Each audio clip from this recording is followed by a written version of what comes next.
which is on press freedom and the independence of the media in the country. Does the Kenya Kwanza administration understand and appreciate the role of the media in a democracy? Thank you very much. Let me also follow suit and introduce myself the way you have done. I'm Rigathi Gachagua, Deputy President of the Republic of Kenya. As an African elder, I cannot start speaking before welcoming you to my home. Welcome to my private residence. Thank you. I've lived here for the last 24 years. I'm sorry my wife is not here. She's out of the country. But I will try to make you feel comfortable within my ability. Okay, thank you.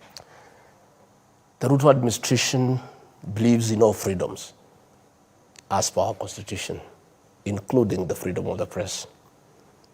The fact that 6 media stations are here is a clear testimony of my faith in the freedom of the press. That's why you're here. If we did not believe in freedom of the press, I will not grant this interview. The media plays a critical role in informing and educating the people of Kenya.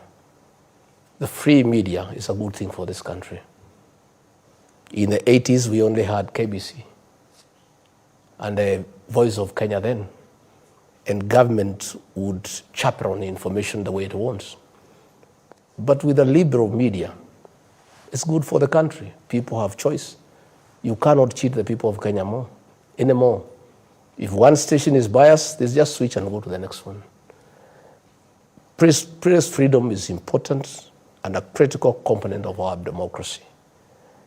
President Ruto and I are beneficiaries of a free media. And our democracy is strengthened when we strengthen press freedom. But as much as we have freedom of the press, it goes with responsibility. You have a responsibility as a media to be objective and to be accurate. And I request the media also to be fair. Just like you are free to criticize the government and to criticize anything under the sun, you too must allow people to criticize you. Affirm you where you do well, encourage you when you perform well, and point out where you are failing. When you are not objective, we'll tell you are not objective. And it's our right. We don't have to be right, by the way. It's our view. If I find a certain media station is not objective, I'll say so in broad daylight. If you find the deputy president is out of order, you also say so. But let us not have rules for one group and not for another. You also must allow us, as leaders of this country, as Kenyans also, to hold you to account as you enjoy the media freedom that is enshrined in the Constitution. Your Excellency, Article 131 of the Constitution, Section 2, subsection E, says, "The President shall ensure the protection of human rights and fundamental freedoms and rule of law." Now, Article 34 of the Constitution is explicit on freedom of the media, which means it is guaranteed under the rights and fundamental freedoms. That is non-negotiable. Now, when you talk of that assurance, when you took oath of office on 13th of September, yes, protecting and upholding the Constitution is key among them. Yes. You are under the presidency.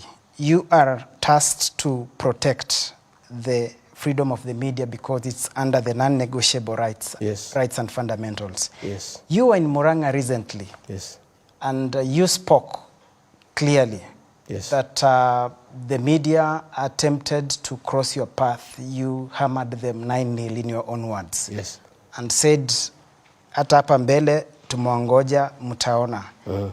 Less than 48 hours, Senate Majority Leader and Kericho Senator Aaron Cheriot took to his social media and singled out 2 sectors, the media and the banks, yes, and he said a way has to be found to crush them. What does that speak when it comes to freedom of the media. What is the agenda of this administration as far as the media freedom is concerned? Absolutely. I repeat what I said in Murang'a. We hammered the media 9-0 because media was part of Azimio. And we hammered Azimio and all its affiliates, including the media. That's what I meant. And in another election, if the media is in bed with our opponents, we'll crush them, politically speaking. You remember, the media sponsored headlines against President William Ruto. The media ran fake opinion polls, which were discounted on the ballot. The media had false narratives against the candidature of William Ruto and I. As late of last week, the Standard media, against all known journalistic ethics, ran a headline that Gachagua and his wife had asked for 1.5 billion. All the other newspapers reported correctly.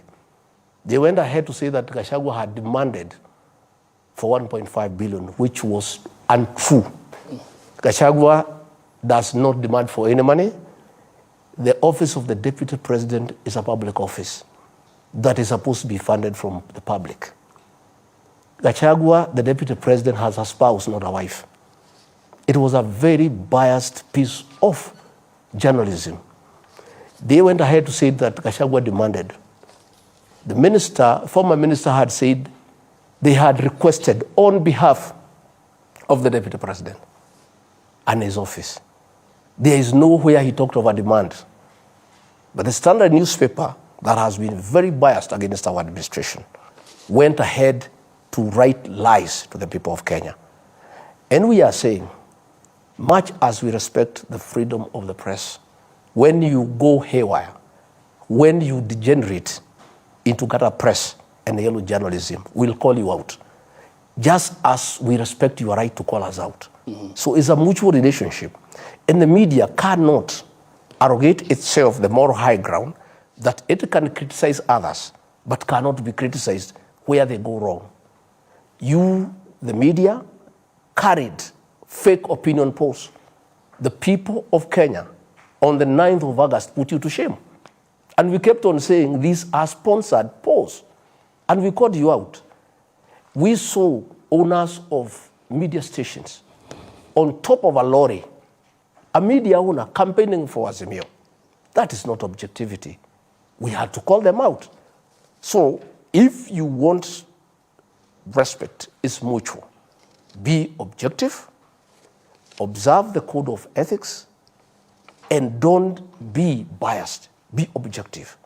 So what Senator Aaron Cheriot said is that among the people we are looking at is the media, because the way they are behaving is not right. I have seen new people, the media. When we had the previous administration and prices of food were high, you never wrote a story. Today, even when those prices have gone down, it's a headline every day. You are not objective, and that is the truth. Okay. No, and we shall continue. We shall continue every day. I would have been concerned if any journalist had been harmed by anybody. If you had come to this home and you are locked out, you have not been locked out. You cover the president, you cover myself, you cover all our ministers, and nobody has stopped you. But you cannot gag us from giving an opinion of what we think is your performance. Okay. That is our right as Kenyans. Much as the media freedom is enshrined in the Constitution, our freedom of speech equally is guaranteed by the very Constitution. There was a journalist who was attacked in Murang'a at the your spouse's event. You've said you've not heard. There's a journalist under Nation Media Group who was attacked in Murang'a. That journalist who had a scuffle with the security personnel attacked to the spouse of the Deputy President has had 4 other scuffles with security personnel along the way. That journalist comes to meetings drunk all the time. And what will happen is the security people have to do their work. If you come, you are drunk and disorderly in a meeting. Even if you are a journalist, you are not above the law. And that is not the first situation. That was the 4th. He had 3 other incidences with former Deputy President, now President William Ruto. Okay.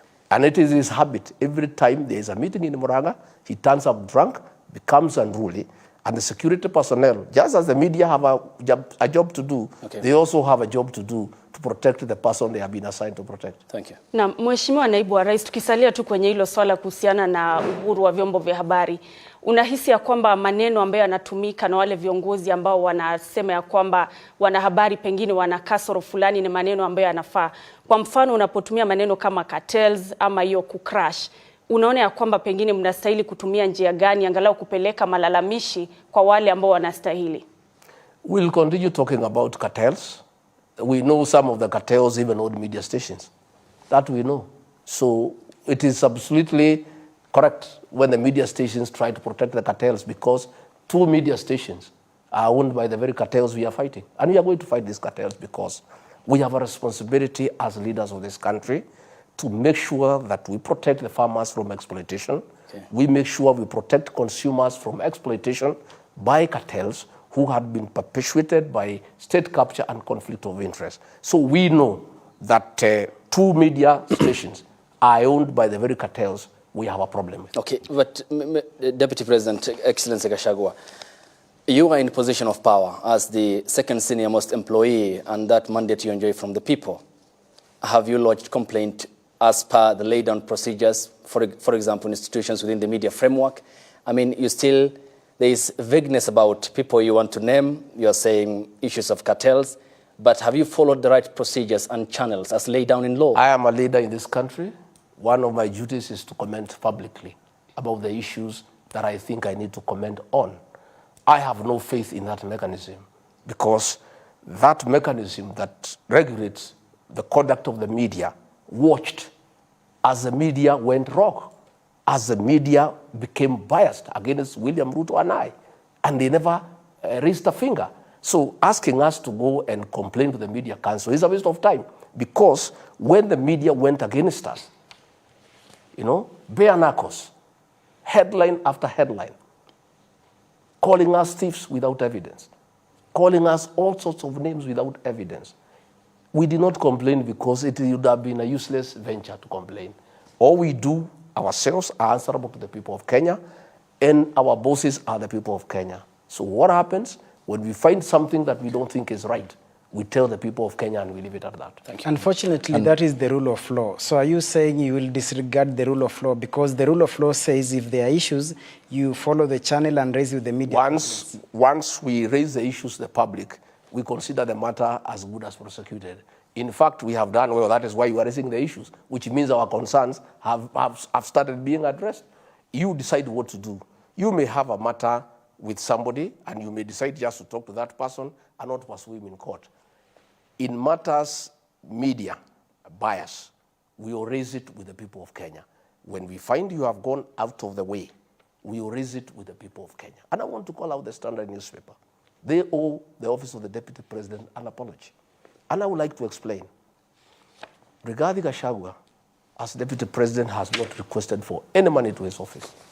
What you must know, and I want to take some bit of time to explain to you, is that Nakuru Attorney, the former CS National Treasury, in conjunction with Kennedy Abogwa, the then Controller of State House, who was the accounting officer for both the office, both State House and the office of the Deputy President, under the direction of President Uhuru Kenyatta, cut all funds to the office of the Deputy President.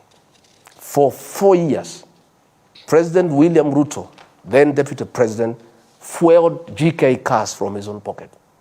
For 4 years, he bought tea for his office. For 4 years, he paid electricity bills for his office. For 4 years, he paid allowances to staff accompanying him across the country.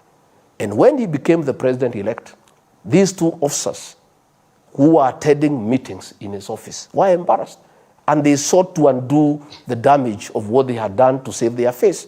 Previously, the previous year, the budget of the office of the Deputy President was 4 billion shillings. They went ahead and cut 1.5 billion shillings. That is what they were trying to reinstate. And the Deputy President, Rigathi Gachagua, had nothing to do with it. That is their work. So when the Standard newspaper was trying to assist the attorney to divert attention from the real issues, the real issue was that in the dying hours of the Uhuru administration, President Uhuru Kenyatta pushed the controller of budget through Yatani, and is documented through WhatsApp messages, to pay 15 billion shillings in 26 minutes. Money that we shall give you details of how it was stolen.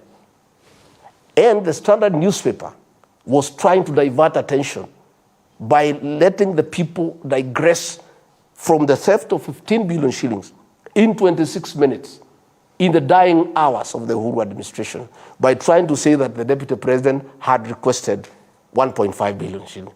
Even if he had requested, he had not stolen the money. A request is just a request. But in this matter, no request was made from my office. It is the Controller of State House who made a request, and they were trying to undo the damage they had done to President William Ruto to save their face. So I would like to say, when such issues happen, we shall call you out, because we expect the media also to be responsible. And we expect the media to know the elections are over. Azimio lost. We know you went to bed with them. Can you stop living in denial and get back to work and work professionally and objectively and report to the people of Kenya the happenings as they unfold? Your Excellency, Section 27 of the Media Council Act, I want to go back there. Section 27 of the Media Council Act establishes a Media Complaints Commission.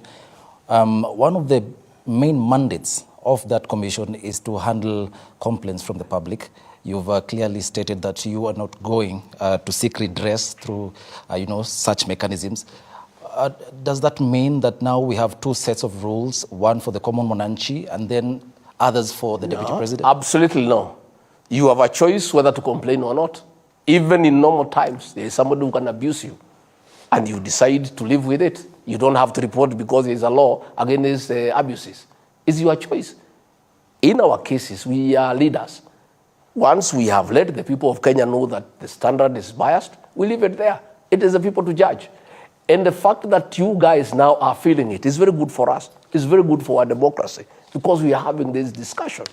You expect to be biased, to be subjective, but you don't want to be questioned by anybody. Yet, every day you hold us to account. You hold everybody to account. You don't have that preserve. That is only you who can hold others to account. The media too must be held to account. And we'll call you out when you become biased, when you are not objective. We have a right as leaders, as a country, as a people, equally to call you out. Excellency, before we move to the next itemized agenda, which is on governance, one final question on this. We are a democracy, and you have stated that you have the right to be offended and the right not to be offended in democracy, because we are a secular society. And the media professionals have largely adhered to the code of principle and ethics, which is objectivity and the right to fair coverage for all the parties. You have talked about crushing in terms of political. You have said you will not complain as per the laid out procedure, and that you will complain to the people. The people voted for the constitution, which provides for that avenue. We're still hanging, there's something loose about it. Are you assuring the Kenyan people that the freedom of media in Kenya is here to stay for this administration? The freedom of media is here to stay, but you are saying that you have done objective and fair coverage. That is a lie. During the last election, in Citizen News, they would give Raila Odinga 20 minutes and give President William Ruto 3 minutes. We complained, we stopped complaining because nothing was being done about it. Raila Odinga was being given free live coverage. 5 days before the election, on Saturday, I think the 6th, I approached Inoro Station. I said I want to buy live coverage. They charged me 4.6 million. I said I'll pay. On the last day, they said, no, we can't give you live coverage. Keep your money. Thank you. And I was paying for the space. Because Uhuru Kenyatta knew that if I had 2 hours on Inoro TV, 5 days before the election, I would talk to the Kikuyu nation. Thank you. The media has not been fair. It has not been balanced. Probably now that we are having this conversation, it is about time that the media consider that these airwaves that you enjoy belong to the public. Thank you. You have a responsibility to provide fair and objective coverage to all political players within the Kenyan political space. Thank you, Excellency. We now move to the next item, which is on governance and institutions underneath the Constitution, and Jesse Rogers will be taking us through that. Okay, Your Excellency, perhaps just to begin on matters governance, I'd like to touch on your declaration that government appointments are sort of a preserve of those who voted in favor of the Kenya Kwanza government. Just perhaps to put the words into context, quote unquote, this is what you mentioned: the government is a company that has shares, their owners who have majority shares and those with just a few, while others do not have any.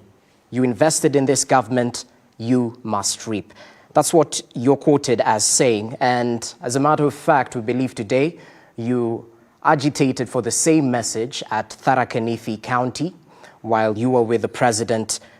And that begs the question, this is a symbol of national unity, the presidency. And in fact, is it your sincere thought that this is how governments should work? Thank you very much for asking that question. It's a very pertinent question. What I said in Kericho, and I believe in it, is that a government is like a company. I didn't say a government is a company. I said it's like a company. In every company, there are shares. Preferential shares, ordinary shares. When there is an AGM, non-shareholders do not attend the AGM. When there are dividends to be divided, they are divided according to the number of shares. That is the truth. What I said is that as a government, in terms of development, in terms of public resources, all Kenyans must be treated equally. And the president does not dish out development.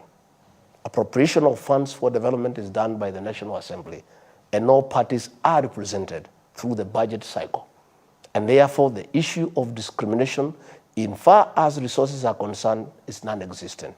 All Kenyans are taxpayers, and the government of President William Ruto and I will serve all Kenyans equally in matters of development.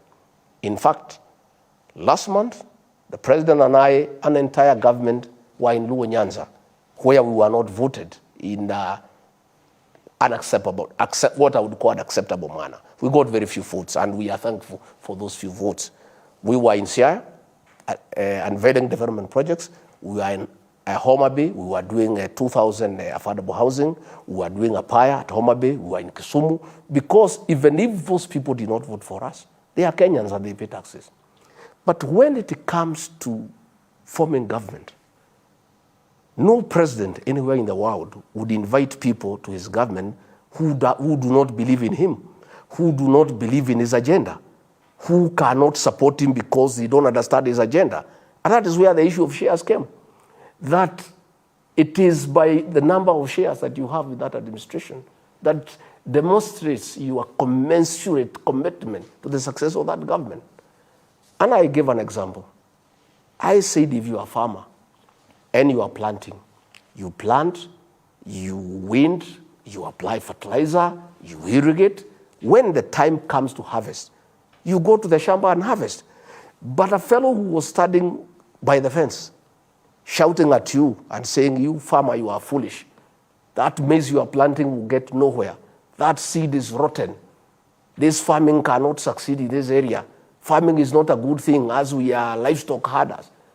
How then can you invite that person to come and assist you to harvest? He doesn't believe in you.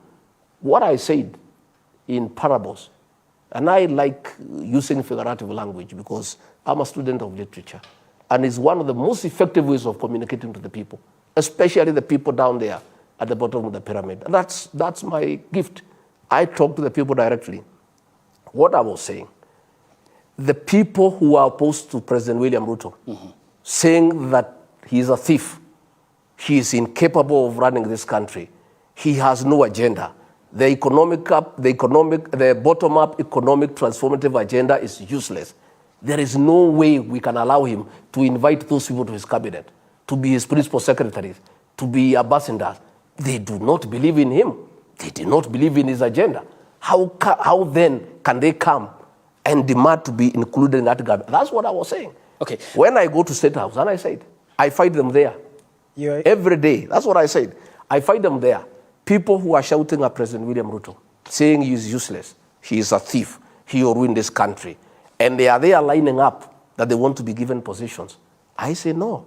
Let us first give positions to those who believe in President William Ruto, to those who believe in the bottom-up economic transformative agenda. Those are the people who will help him. And let me tell you, before you tell me, that is a mistake President Uhuru Kenyatta made.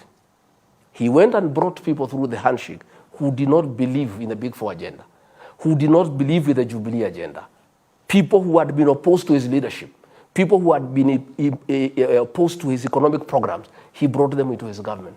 What happened? Everything came to a standstill. The economy got destroyed. By the time he left, the country was finished. We cannot make that mistake. And that is what I meant. But in matters development, in matters public resources, every Kenyan will benefit from this government. Your Excellency, with all due respect, Article 38 of the Constitution talks about political rights in the sense that every citizen is free to make political choices. That is a fundamental right and freedom. Absolutely. So what are you saying by saying the former president made a mistake to bring other people who never supported him into government? And what are you saying? Because if it's a right for every Kenyan to make a choice, it's a right. And then tied to Article 131 as the presidency, the symbol of unity. That is true. So in essence, that is true, but choices have consequences. That is true. It's a political right to choose whoever you want, but choices have consequences. Okay. There is no way you can say you don't believe in William Ruto. You don't believe in his programs. You don't believe in his what he stands for, and then you want to be a member of his cabinet. How can you help him to transform the country? How can you help him govern? What I'm saying is, even in those areas where we are not voted for, we have people in the cabinet who believe in us. It does not mean because that area did not vote for us, everybody in that area does not believe in us.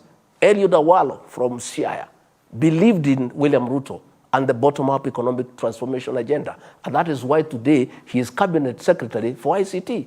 Raymond Omolo, he believed in Dr. William Ruto and the bottom-up economic transformation agenda. That is today why he is a PS for Interior.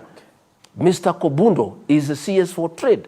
We are saying in every part of the country, there are those who believed in President William Ruto and his programs. So what we are telling Azimio people, when you make a bed, you must lie on it. Okay. Don't force us to take people who don't believe in us.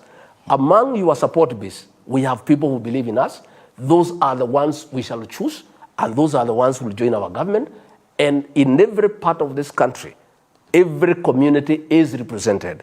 The issue we have with Azimio, they want us to bring us Azimio people in our government. But Deputy President... Because they sabotage our government the way they sabotage the Uhuru Kenyatta. We cannot agree. Deputy President, in all fairness, you know, you can say whatever you've said, but the Azimio people are not here to say they're not lining at State House for government You will call them to ask them. But in all fairness, I'm saying, can you maybe say a few names, one or two, who are these people? I don't have to say because, let me tell you, these people, one, they say they don't recognize President William Ruto and they don't recognize his government.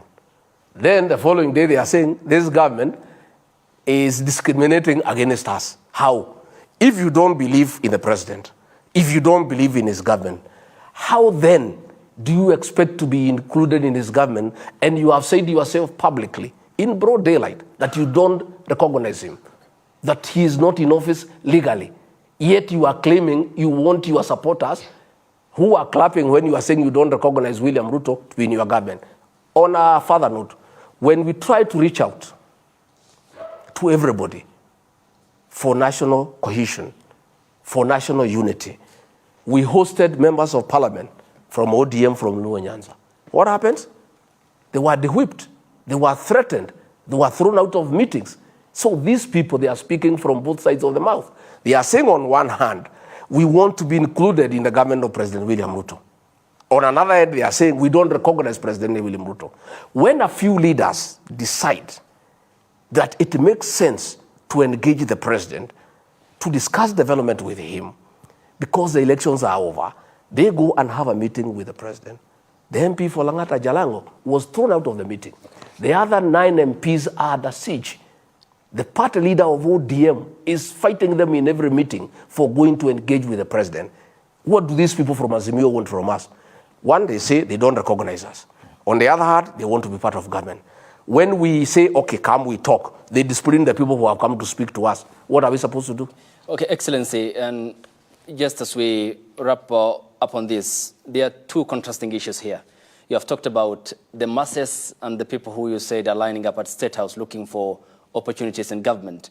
I mean, the Constitution only recognizes Kenyans as one. There are no primary or secondary Kenyans. 2, during your oath of office on the 13th of September, you said that you will administer this country as the deputy president without fear, favor, or ill will. There is the aspect of qualification, competence, hard work, and meritocracy.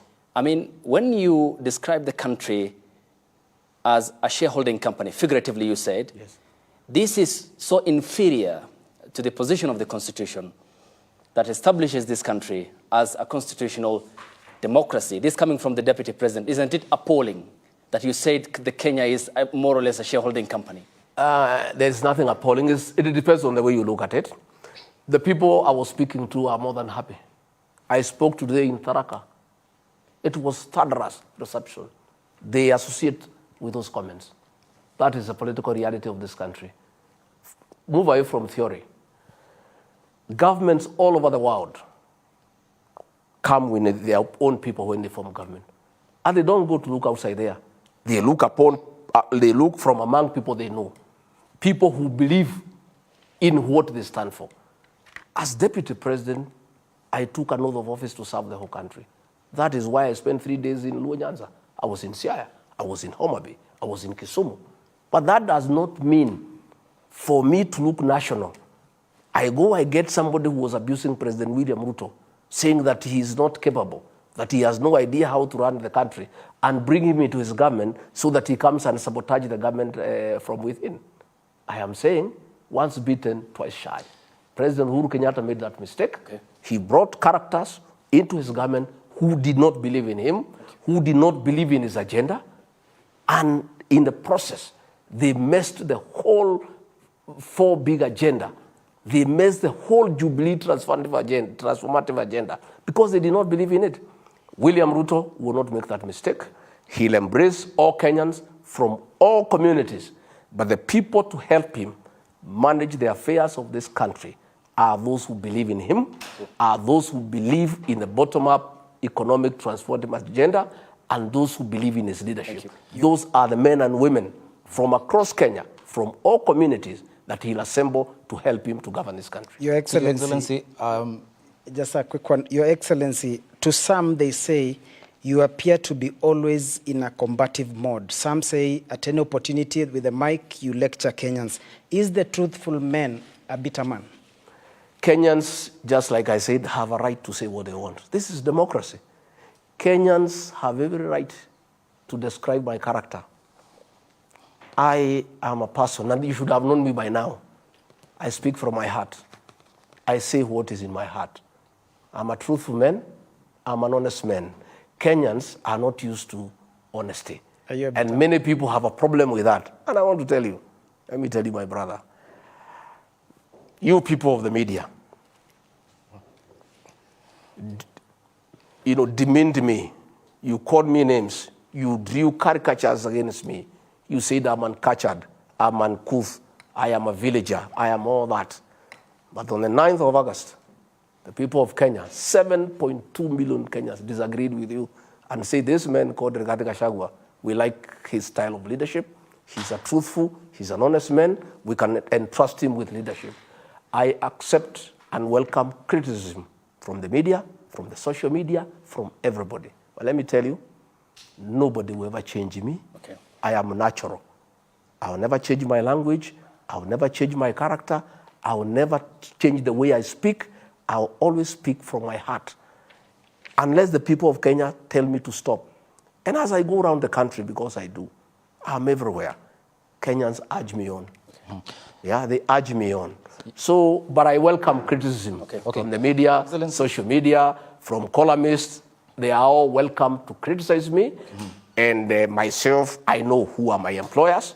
I know who matters in the whole of this equation. I know my preferences. Okay. I know who matters. Okay. That person who matters to me and my leadership is the one I normally talk to. Okay. Not the media. You only quote me, by the way. I normally don't address you. I address the people. Okay. I talk to Kenyans, and I have a chemistry with the Kenyan people. And I'm persuaded I'm on the right track, and I'm not going to change. I will remain a natural person. Your Excellency, you've talked about cohesion and reaching out to members, or rather leaders from the opposition side. You've said that you invited some ODM MPs in Parliament, and later on they were de-whipped. What criteria did you use? Did you just cherry pick, or you issued the invites to everyone, including the party leader, ODM leader Raila Odinga? We talk to those who want to talk to us. People reach out. We have talked to Jubilee. They reached us out. We said, welcome. Those LDA members of Parliament reached out to us. We said, welcome. We are willing to engage with anybody who has an idea on how we can improve our economy, on how we can make this country better, on how we can improve the living standards of our people. The doors of President William Ruto are open. My doors are open. You have seen, I embrace leaders like Honorable Kanini Kega, who used to abuse me and say that I should go to prison in Nyeri so that the locals can be bringing me uji. But I embraced him because he reached out. We are not bitter with anybody. What people mistake with bitterness is the truth. You know, many people do not want to hear the truth. When I said in Kasarani that we inherited a dilapidated economy, people thought that I'm bitter with President Uhuru Kenyatta. I was just simply being honest. When I said we got empty coffers, I was simply being honest. People mistake honesty with bitterness. Okay. We harbor no bitterness. We have come in, Jubilee people are with us, ODM people are with us. We have taken action against nobody. We have not used the criminal justice system to hunt anybody. We are open, we are saying, come, okay. Talk, we work together, we are willing, we have no problem with anybody. Na matamshi yako kuhusiana na kukaribisha viongozi wote na ya kwamba kama serikali ya Kenya Kwanza mko tayari kuzungumza na kiongozi kutoka upande wote, na tumeshuhudia wengi wakija pale State House ambapo wamezungumza na rais. Je, ni dalili ya handshake? Na vile kama Kenya Kwanza unaweza ukasema sasa hivi ya kwamba hauna machungu na wale viongozi ambao wakati wa kampeni walikuwa hawaungi mkono upande wa Kenya Kwanza? I have no bitterness with anybody. Honorable Kanini Kega used all sorts of insults against me. He was instrumental in my problems. He's the one who was working with Uhuru Kenyatta to persecute me. But when he reached me out, I'm a leader, and the elections are over. I told Kanini Kega, come, we work together. I am willing to talk to anybody who wants to talk to us. And we are talking to many people. Some come during the day, others come at night, depending on how they look at things. I'll continue to talk to leaders at night. We'll continue to talk to leaders during the day. And those who are willing to talk to us, we are ready. President William Ruto and I are Christians. We are not faithful. We have no bitterness against anybody. All we are saying is that we must be truthful. If that truth cuts somebody, so be it. There's nothing we can do about it. You know, sometimes when we speak the truth, you think we are against so-and-so, or we are bitter. We have no bitterness with anybody. We are good people. We've got a big heart. We want to embrace everybody. Let us come and build this country together. On that bit, Mr. Deputy President, someone would argue that you people, even after you were sworn in, you said you want a strong opposition. But here today, your party, UDA, is looking for, to cut MPs from ODM and Azimio and other parties, including Jubilee Party. Are you not weakening the same opposition? You said you want a strong opposition. We are not quoting anybody, they are quoting us. What do you want us to do when they come to us? When Jubilee MPs want to see the president, he is the president of Kenya, including those Jubilee characters. He is their president. He is the father figure of this country. When they come knocking, our doors are open. We will not lock anybody out. In fact, we believe in very strong opposition. In fact, the problems of this country began with a handshake when we killed the opposition and got involved in a mongrel of a government. You don't know who is opposition and who is government. And there was no check and balance. And theft and plunder of resources started from that day. The president has recommended to the National Assembly various amendments to the Constitution to create the office of the leader of official opposition so that whoever is there has a platform, a legal platform, to go to the National Assembly, funded by the state, with vehicles, with support staff, with research staffers, to provide effective oversight on government. We have no intention whatsoever to muscle the opposition. We actually want to strengthen the opposition. And that's why we are saying we have no need for handshake. And by the way, there will be no handshake with anybody. If those people want to talk to us on matters development, we are ready. But them coming to join government, no. We want the opposition to remain strong. We want them to agree with our people in the National Assembly.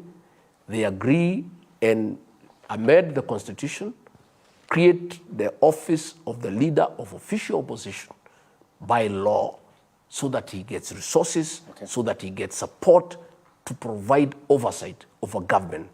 A strong opposition is a good thing for any country. And we want a strong opposition. On that bit, your new SecGen of UDA, Cleophas Malala, is on record saying that you as a party, UDA, you want other parties, affiliate parties in Kenya Kwanza to fold. Do you still hold that thought, that even ANC, the other parties, including PA, including Ford Kenya, do you still want them to fold? That is Malala's idea of making UDA as a strong party. Cleo Malala is a very energetic young leader, and I really have a lot of time for him. When President William Ruto and I and our National Executive Council decided to pick him to be the Secretary General of UDA, is because we really appreciated his qualities, his energy, his passion and vigor. And that is what we need for a party. Probably his style is a little bit different. I have discussed with him. We don't want to coerce anybody to fold up. That is not necessary. He can make an invitation for people to fold up and join UDA. They don't have to. And we are happy the way we are in Kenya Kwanza. We are happy with the existing framework. But if along the way, the constituent parties consider it desirable to fold up and join UDA, so be it. If they want to remain independent within the Kenya Kwanza framework, so be it. Okay. So it was just Malala's way of bringing energy into the party. And the president and I have told him to proceed, to market the party, to make it very vigorous, to make it very, very active. But we don't want to coerce anybody. Anybody, if ANC wants to come and fold up, fair enough. If they don't want, fair enough. We just proceed. Okay, Excellency. Before we proceed to the next topic, which is of concern to the Kenyan people, the cost of living and the economy, which Eric will be starting us off. One final question on governance. And one of the premise upon which your government was formed, and you told the Kenyan people this is a listening government, is the aspect of the rule of law and constitutionalism. You were recently in Nakuru County in defiance of a court order. Why?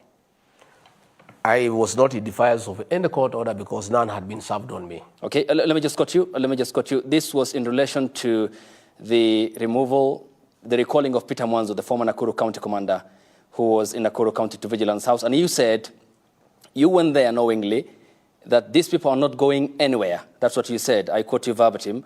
I've come here with iron sheets, food, and 10,000 for each of the family evicted. The county commander has been removed. Two quick questions there. Why did you defy a court order? And was the former county commander recalled to Vigilance House by that directive that you made in Nakuru County? I did not defy any court order because none was served on me. You defy a court order if it has been served on you. Let me say the following. We are a country of the rule of law. We are a country that obeys court orders. There was no court order, as far as I'm concerned. Okay, were you issued with a court order? No, I have not been issued. You were not party, though. So there were two parties in court. Yeah, listen, let me finish. Allow me to get the... I know what you are saying. Okay. I'm explaining. Okay, but you are not party. That court order did not direct the police commander to oversee the destruction of property. That court order did not direct the police commander to oversee brutal eviction of children and women. That court order called for eviction. It did not call for brutal eviction of children and women. It did not call for destruction of property. What we have told police, and I want to repeat here for the record, if there is a court order asking police to provide security for eviction, that order should be obeyed. But there is a way to obey it. Which is the way? I am explaining. Okay. You table that order before the county security intelligence team to discuss the manner of eviction. One, to ensure there is no eviction done at night. There will be no night eviction in this country as long as William Ruto is president. Why do you want to evict people at night? So that you steal their property, so that there is no accountability, you rape women, you rape children. There is nobody in this country, as long as William Ruto is president, no police officer anywhere in this country will oversee an eviction at night. That is one. That eviction was done at night. As a signal had been issued when President William Ruto came to office by the Inspector General of Police, directing all police commanders in Kenya that there shall never be a night eviction. That is why we removed him. During the night, property belonging to those poor men was stolen. Women were raped. Property was destroyed. I am Deputy President of William Ruto. I cannot sit in Nairobi when an overzealous police officer, using police officers paid by the public, using guns owned by the people by the taxpayers, using ammunition, go and oversee a brutal eviction in the middle of the night against helpless women and children. That will not happen.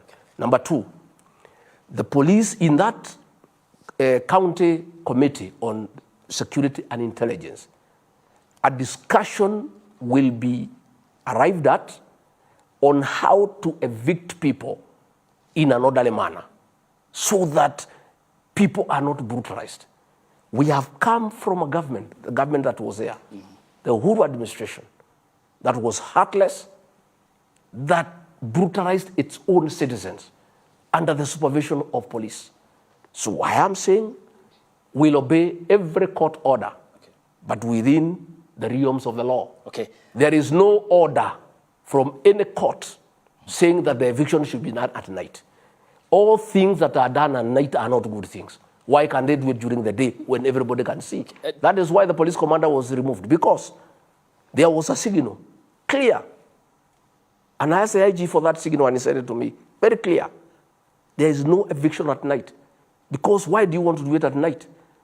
What has happened in this country? In the last administration by Uhuru Kenyatta, the policemen went rogue and they brutalized the people of Kenya. You remember what happened in Kariobangi, what happened in Ruai. Kenyans were brutalized during COVID, when there are floods, when it's raining, under the watch of policemen. I am saying that will not happen, and that is why I went to Subukia to apologize to those people that our own government, a government they elected to office on the platform of not allowing brutal evictions, had actually supervised brutal eviction against the people of Kenya. Just on yes or no aspect, because still to quote you verbatim, you said any police commander should notify the County Security Committee and Intelligence before executing any orders for eviction. If evictions have to be done for whatever reason, even with court order, it has to be discussed by the County Security Committee. We have instructed the Attorney General to review the case. If that court order then, and the evictions as per the order happen during the day, will you defy the court order? Nobody, the court order will be obeyed, but its implementation will be done according to our rules. Thank you. Yes, sorry. Just on that, and very briefly, before we move on to the next topic of discussion, when the Kenya Kwanza administration took over, you said that you're handing the National Police Service its own budget to make it independent. Are you confirming now that the executive still has a hand in how the National Police Service operates? The police service, the National Police Service is independent. We have given the Inspector General financial autonomy. He is now the accounting officer. He needs no direction from anybody on how to work. But the government also has policies. And the Inspector General of Police has been hired by President William Ruto. President William Ruto has a manifesto. He has a covenant with the people of Kenya. One of the things that we agreed with the people of Kenya is that there will be no brutal evictions at night. When President William Ruto hired Japheth Koome as IG, he made it very clear to him on what had been agreed on with the people of Kenya.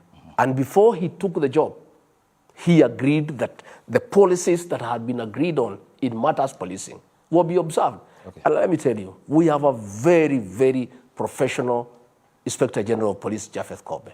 We have a very professional CS for Interior, Professor Kindiki. Other than that one isolated incident, we have not had any other. And that is very good. Okay. You know, since we came in, today is 6 months, since we were sworn in. 7 months. On the 13th. I think it's 6. We were sworn in on 13th of September. 13th September. So I think it's 6 months today. We have not had any violation of what we agreed with the Inspector General of Police. And I'm very happy myself. Even when I discussed with the IG on that issue, he dealt with it very fast. And action was taken and things have been normalized. Thank you. We do not interfere with the way police carry out their operations, but there are certain policies that were a covenant between the people of Kenya and President William Ruto. And all those who have given jobs must adhere to those policies. Fair enough, sir. Let's talk about the cost of living. And one of the things that we have to talk about is the cost of power. And I want to quote the chair of the Presidential Council of Economic Advisors, that is David D. I believe that his position is the official government of Kenya position. Using his verified Twitter handle, he said on power bills, we have two choices: costly power available 24/7 or cheap power available a few hours a day like South Africa. And he went ahead to say, if you care to peruse our manifesto, you would have noted that cheap power does not feature in our pledges on electricity. But your manifesto actually had promised to lower the cost of electricity in a 3-point plan. Referencing that tweet by David D, I have two questions. When should Kenyans expect the cost of electricity to be lowered? And two, is the government planning to introduce power rationing? First and foremost,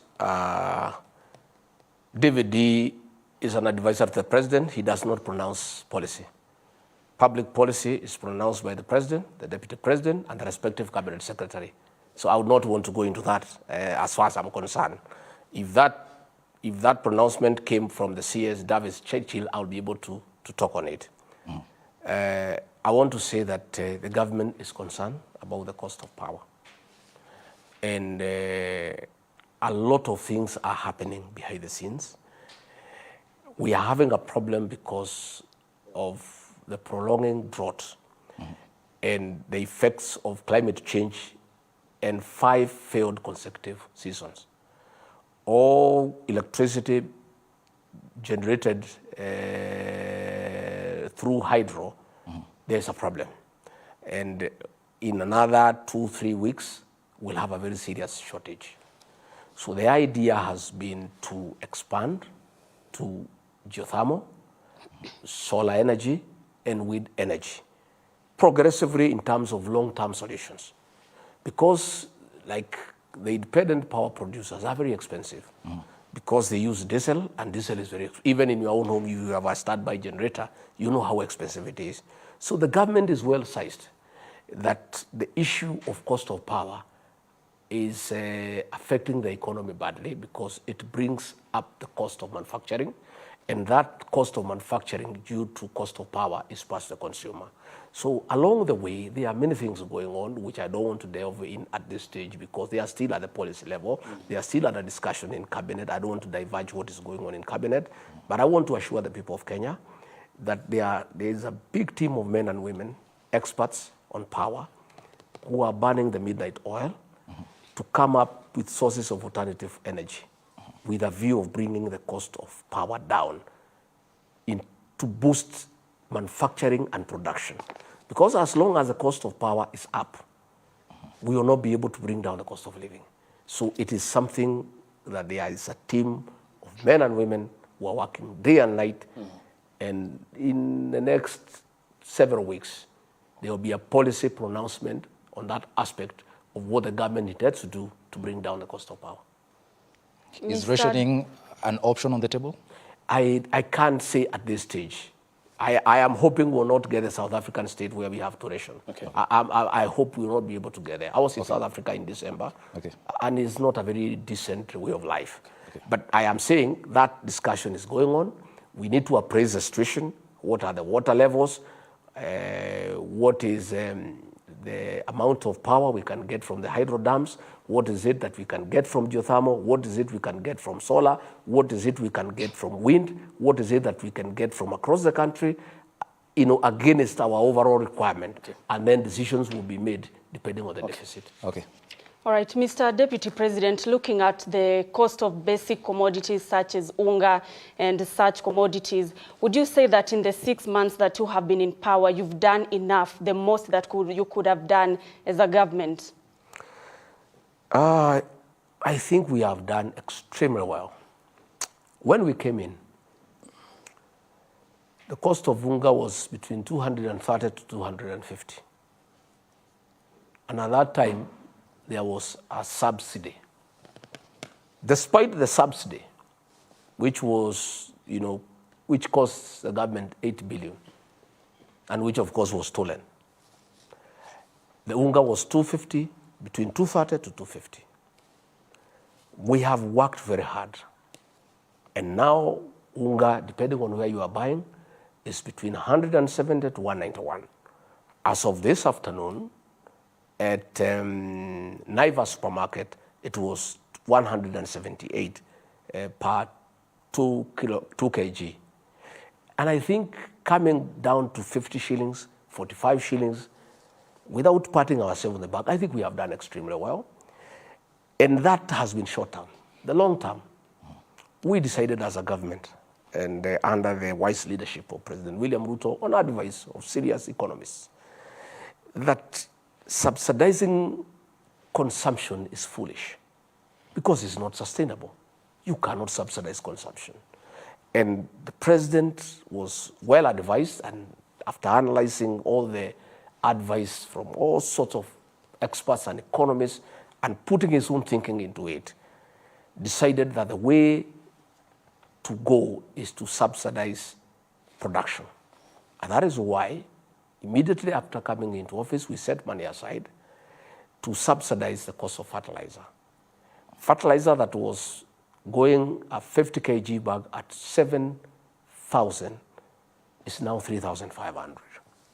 The net effect of that is that the farmers will get a better yield at a lower cost of production. And that benefit will be passed to the consumer. So looking at the way things are going, all factors being constant, God being merciful and giving us good rain, we have prepared the farmers well.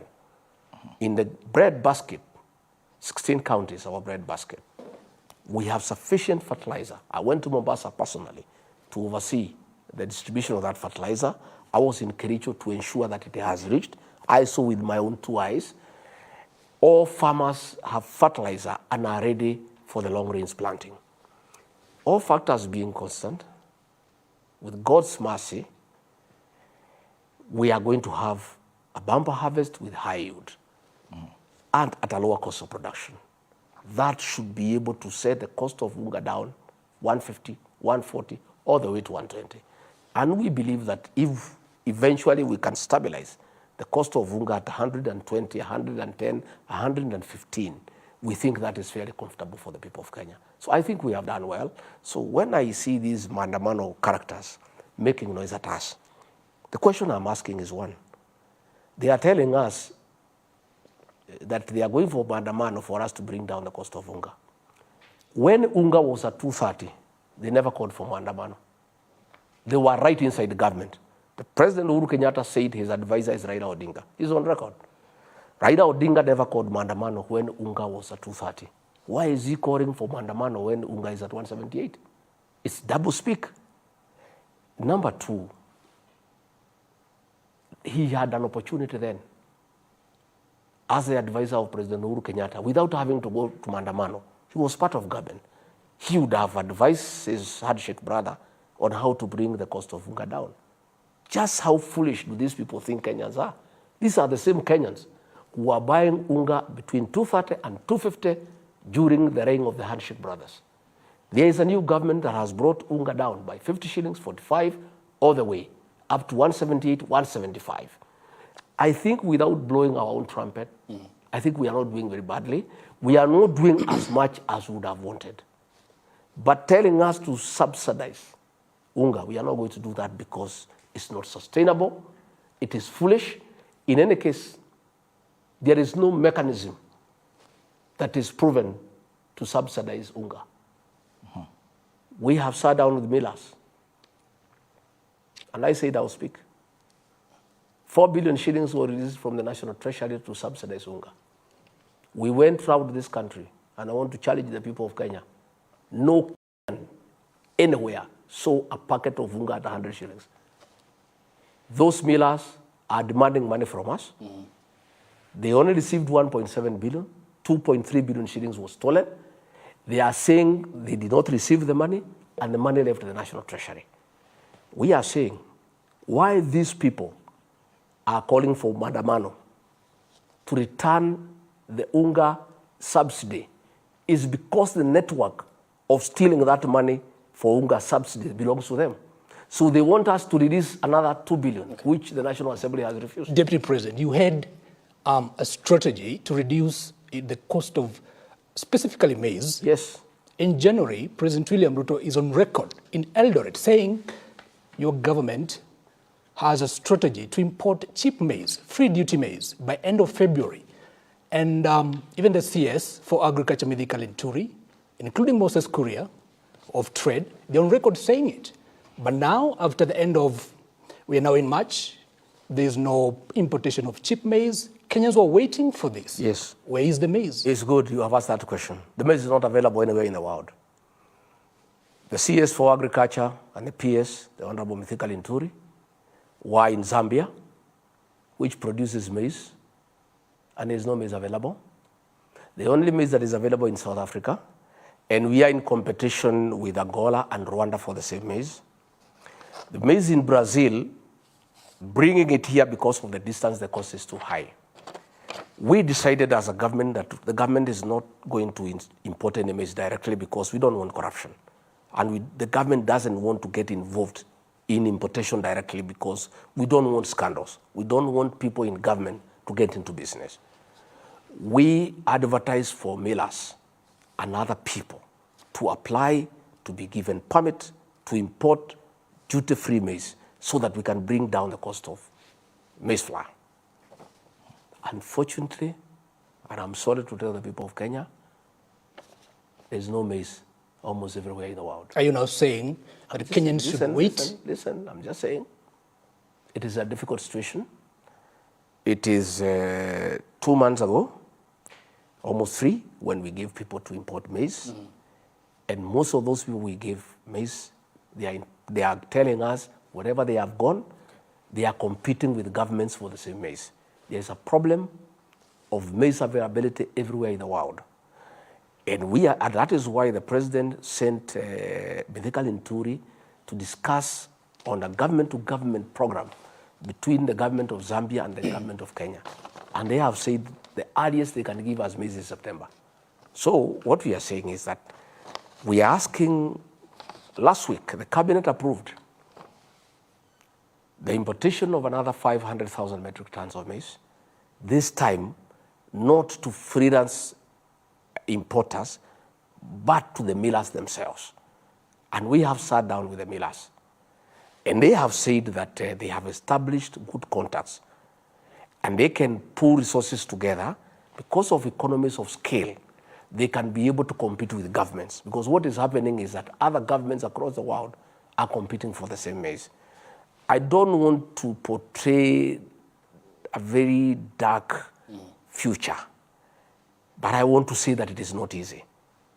And I speak honestly because sometimes I think Kenyans deserve the truth. Okay. Because when you prepare them for the truth, it's normally a good thing. Right. Everything is being done, and I was in Eldoret. There are 2 ships in the high seas with maize. And I told the people of Eldoret and Kitale, the farmers there have been holding maize, anticipating higher prices. And the prices are already very good at 6,000 per 90 kg bag. And I did tell the farmers, when these two ships arrive in the country and the maize is offloaded into the market, the prices will come down. Please, release your maize. If the farmers in our breadbasket counties, the 16 of them, agree to release the maize that they have, if they can be patriotic Kenyans, to understand that people of Kenya need food, and the maize they are holding is making the prices go up, if they can agree as early as tomorrow to release the maize that they are holding into the market, the prices of unga will come down even to 140. So I want to use this platform to make an appeal to all maize farmers across the country to be patriotic, to think of their brothers and sisters who are suffering, to consider at the current prices, which are very good, by any standard for the farmer and bad for the consumer, for the benefit of the consumer and the Kenyan people, to consider to release into the market all the stocks of maize that they are holding. Okay, Mr. Deputy President, thank you. And again, we have also agreed. Okay. The animal feeds millers are competing with human beings for maize for the animals. So what we have done again, the cabinet has approved the importation of yellow maize for livestock, for animal feed millers, so that they stop competing for the white maize. And that will lessen the strain on us.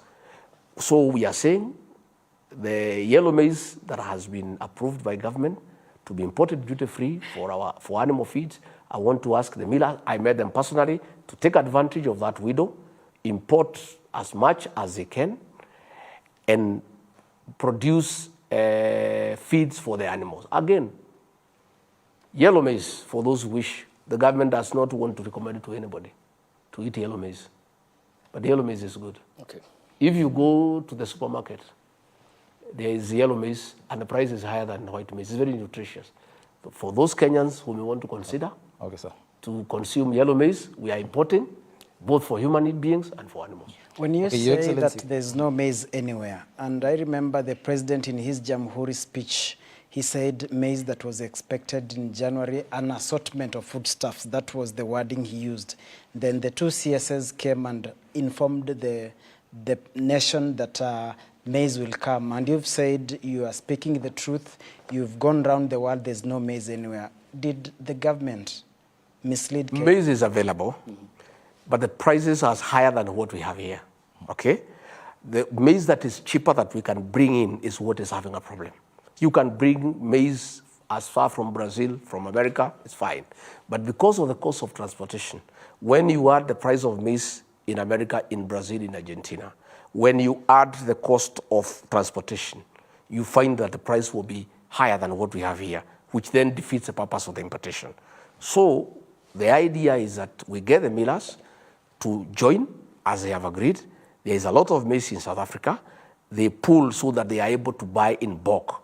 Because what is happening in South Africa, they want to sell in bulk. Okay. And the people we have given that importation are not able to buy in bulk. So there is a strategy by giving 500,000 metric tons to the millers to import from South Africa or elsewhere, and that will be able to deal with the problem. Okay, Your Excellency, let me take you back to the issue of fertilizers. And you've mentioned that you were in Mombasa and you're satisfied by the way fertilizer is being distributed.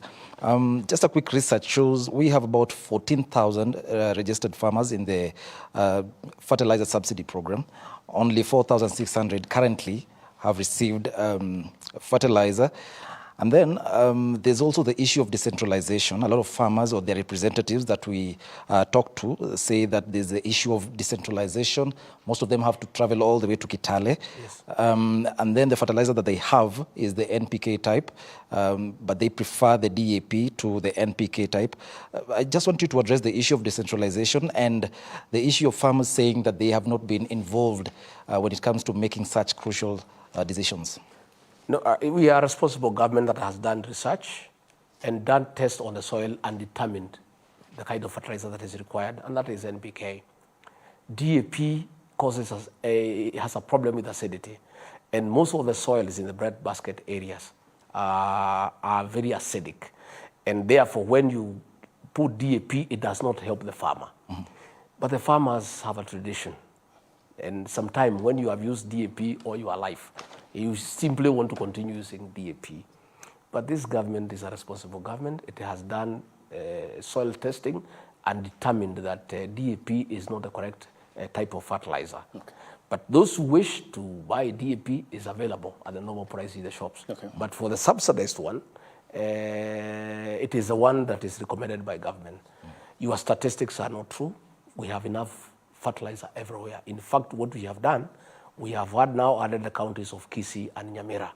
Initially, we had Kericho, Bomet, Uasin Gishu, Trans Nzoia, Bungoma, Kakamega, Nakuru, Narok.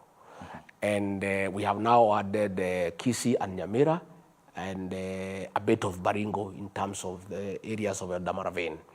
What we have agreed with the county governments, they are partnering with the national government so that they offer the last mile distribution.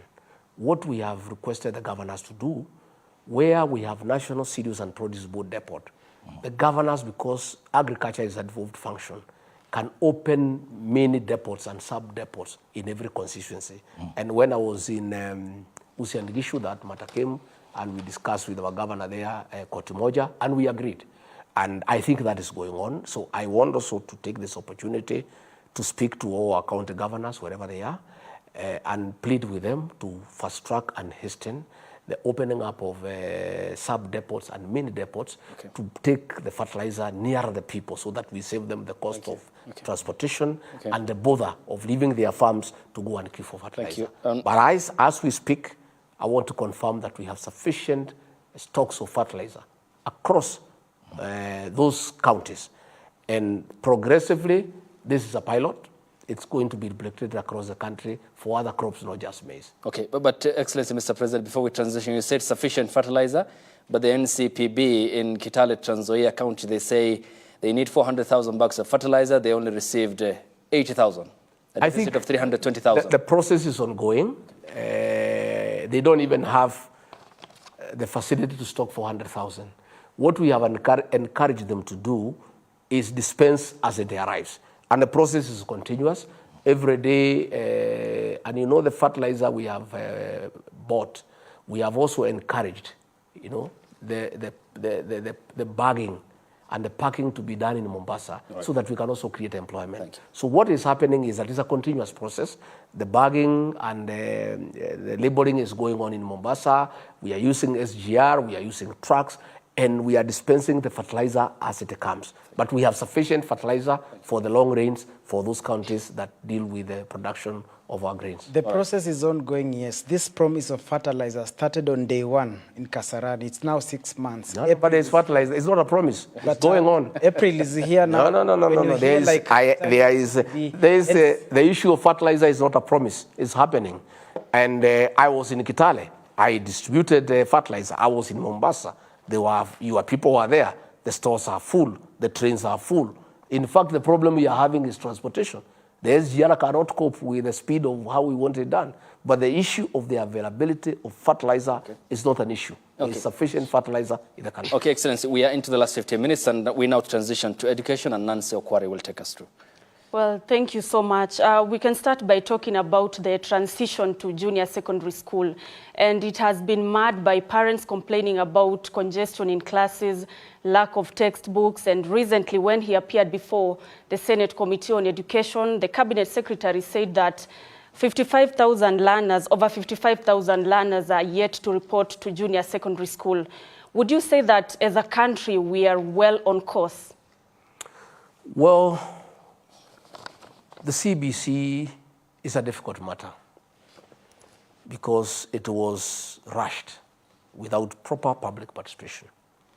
I remember the former CS for Education, CS Amina Abdallah, had said that we wait for a while. And the then president could hear none of it, and he ordered for it to be rolled out. And as a result, it was rushed. It is a paradigm shift in our education system in terms of the curriculum, in terms of teachers, in terms of physical facilities. the country was not ready. It was rushed. So when we were campaigning, we had a session with all stakeholders in matters education, and they took us through the challenges of CBC.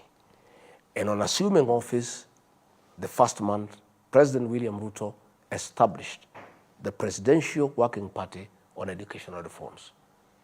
That party, led by Professor Raphael Munavu, has traveled the breadth and width of this country and talked to stakeholders, pupils, teachers, parents, educationists, private owners of schools, and they are in the last stage of compiling a report. But they did submit an interim report to the president because we needed to make certain decisions. Because, you know, there was an exam for the pupils in Standard 6, and they needed to know what is their future. And the report that came to the president, and the president concurred, the recommendation by the people of Kenya through the Presidential Working Party on Educational Reforms was that junior secondary school be domiciled in primary schools. And that decision has been made. Already, there is a crisis. The crisis would have been tenfold had we proceeded on the initial plan of those young boys and girls going to secondary school. Already the parents are having a challenge, even affording the school uniform for the junior secondary school. And the president has directed the Minister for Education to make sure that no child is barred from going to class on an account of not having a uniform for the junior secondary school. So I want to say that there are good elements in CBC, but there is quite a number of issues that require serious reform. So we have agreed as a government, we are not doing away with CBC, but there is going to be tremendous reform. And the situation we are in, it is because the previous administration did not have respect for public participation. They dictated a system without talking to the stakeholders. They needed to talk to the teachers. They needed to talk to the parents. They needed to talk to the educationists. And now what has happened is that they have been spoken to, and they have given their views on how to make this system work. We are waiting for the final report, which will be ready before the end of this month, on the various recommendations on how to reform CBC and other reforms in the educational sector, including training, including universities. You know, we have a big challenge in our universities where they are not able to sustain their activities because of lack of funds from the National Treasury. There are various reforms that will be initiated on how we handle our universities. There will be reforms on the TVET sector. So the whole thing, the Presidential Working Party on educational reforms will come up with a holistic recommendation on how to re-engineer the whole educational sector for the purpose of our children and for prosperity, for the years ahead. Okay. And Excellency Deputy President, when we talk about CBC, there is the pivotal question of teachers, and we are talking about 116,000 deficit at the moment in the country. Yes. There is the position of the chief administrative position secretaries in the country. Let's go hypothetical by the number that the former president appointed, 29. You will require 2 billion to maintain all the CASs who will be appointed, though this is not envisioned in the constitution. Why then not refocus this priority? Because this money can employ 5,714 teachers and also employ the 4,000 unemployed doctors in the country. I mean, talking about in the midst of austerity. Why do you need the CAS position, for example? Well, to start with, in matters teachers, there is a very big gap, the way you have said. In 6 months, the Ruto administration has done something that has never been done in the history of this country. We have employed 35,000 teachers so that we can start bridging the gap. Next year, we'll do another 35,000. We had initially wanted to do it in 2 years, 116,000. It was in our plan. But on reaching here where we are, and looking at the economy and the performance of the economy, we found that we cannot fill the gap in 2 years. It needs to be spread across 5 years. But we have started somewhere. We have now rolled out the employment of 35,000 teachers, and that will really be a big relief to our schools. On the issue of saying that if we don't appoint the CSs, then it can go to the teachers. The same argument would, why don't you do away with the deputy president so that we can employ the teachers? I don't think that argument will hold.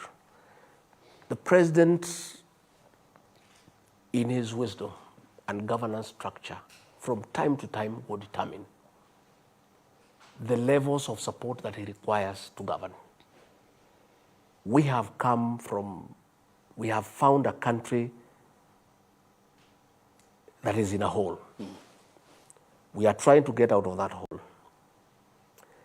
We have found, like now, the Minister of Agriculture is always out of the country for a good reason, looking for maize. He was in Morocco looking for fertilizer. He was in Zambia looking for this. He was in that. He's hardly in the country. And he's not out there having leisure. He's working.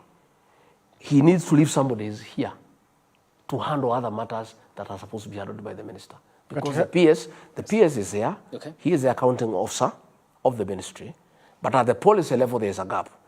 I was looking for CS Linturi last week. I was going to the agricultural show in Eldoret. And he was not here. He was in some country where the president had sent him.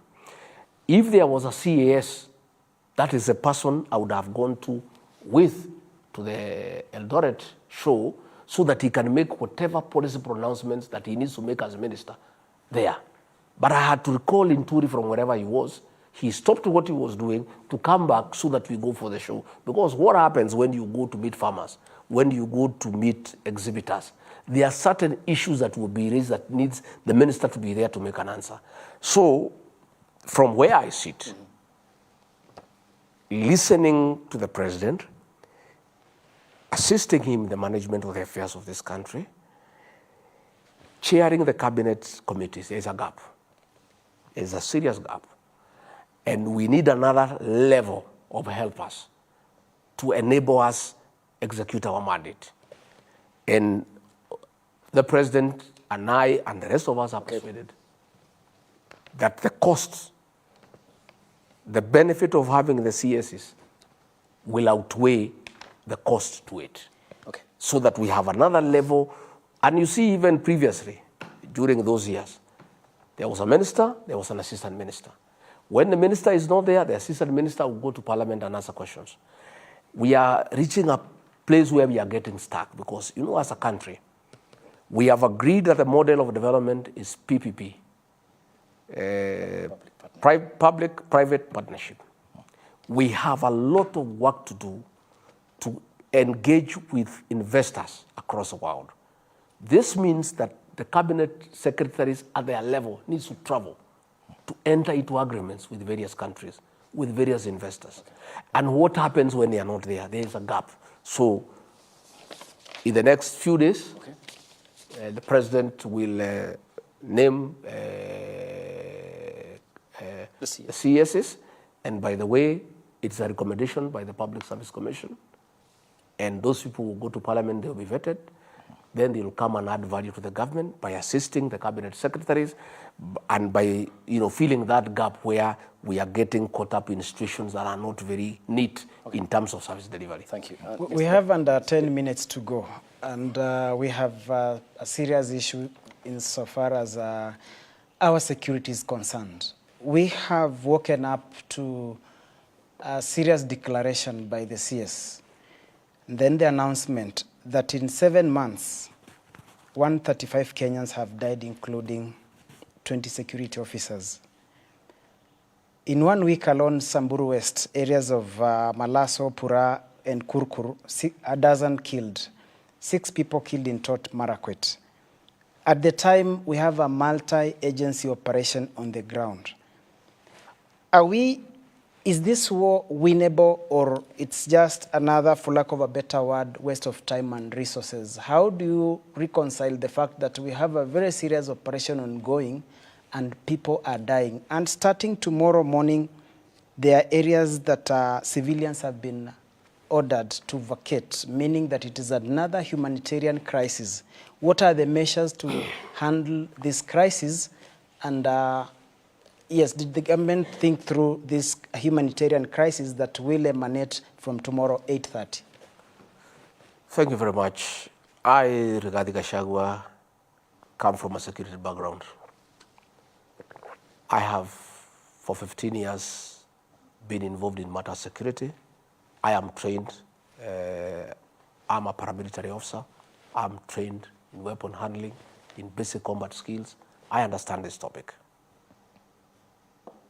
President William Ruto has made a decision, and I support him 100%, that this cattle, rustling, and banditry menace and the nonsense around it must come to an end. It's a difficult decision. It has to be done. There is a lot of impunity in the North Rift and other areas that are prone to security challenges. What has happened is that previously, any time an operation is ordered, previous leaders have taken political considerations and stopped the operations. When leaders make noise because of the elections, they stop the operations. So the raiders, the bandits, have been embodied by impunity because they know an operation will be ordered, noise will be made, and it will be stopped. In fact, sometimes they have been sneaking to a neighboring country for a few months, and then they come back. I want to tell the people of Kenya, this operation will go on for 1 month, 6 months, 1 year, 2 years, 3 years, 5 years, whatever it takes until sanity is restored in the North Rift. What has happened is that when we ordered this operation and the president asked the military to come in to support the IG, and I really want to thank and commend Professor Kithure Kindiki for his leadership in this matter. He's a cool guy. Many people had demeaned him because of his size and height. And he doesn't shout too much and doesn't have too much bravado. But he has planned well. I have listened to him. We have listened to the commanders. They have got a good plan. What has happened is that these bandits in Suguta Valley and other gorges are using women and children as a human shield so that they can stop the security officers from carrying out their work. An order has been given, all those areas where the bandits are, for people to leave, the women and the children, and they have been given a deadline. Those who don't leave, I'm sorry. I'm sorry. They have to leave. These bandits cannot hold the government at ransom anymore. Thank you. We are tired. This matter must be sorted out once and for all, and we are not going to allow criminals and bandits to use women and children as human shield. An ultimatum has been given. We are going to send people with planes and megaphones and ask the women and the children to leave and leave us to face with the bandits. We are willing to have an engagement with them one-to-one. Thank you. If the bandits want to leave too, they can leave. Okay. But we are asking the bandits to ask their women and children to leave those areas. Thank you. And then we can have one-to-one engagement. But this government is a government that will sort out that nonsense once and for all. Thank you, Your Excellency. At the best interest of time, we have to leave it there. Many thanks for your hospitality, and we thank you for heeding our invitation to talk to the Kenyan people on vast array of issues. Of course, because of their extensive nature, they can't be done within the time frame allocated always on television, but we appreciate your company and your availability, and we look forward to many more engagements. Asante sana. Thank you very much, ladies and gentlemen. And this is not right. You are not gender sensitive. Next time you have an interview with me, if you are not gender sensitive, I will not allow you in, even if you accuse me of not respecting press freedom. I think you guys have been criticizing us. Thank you. For the two-third gender rule. Asante. And here you are practicing discrimination. But I want to thank you for the interview. Okay. And we respect press freedom. Yes. And we ask you to be objective. Well, that is be fair. the surety that Kenyans are waiting for. Asante sana. Thank you so much. Tunanso Kware, my colleague from the Kenya Broadcasting Corporation, Jesse Rogers from KTN News and Standard Group Limited by extension, Duncan Khaimba from Nation Media Group, NTV, that is Giverson Minor from K24 and MediaMax, and Eric Munene from TV47 and Radio 47 as well, set for launch tomorrow. And thank you to Your Excellency for your time and company. Thank you to you too, the Kenyan people, for watching. We aspire to be objective, professional, as we are your avenues for getting information from Kenya and across the world. And we aspire and pledge to hold those in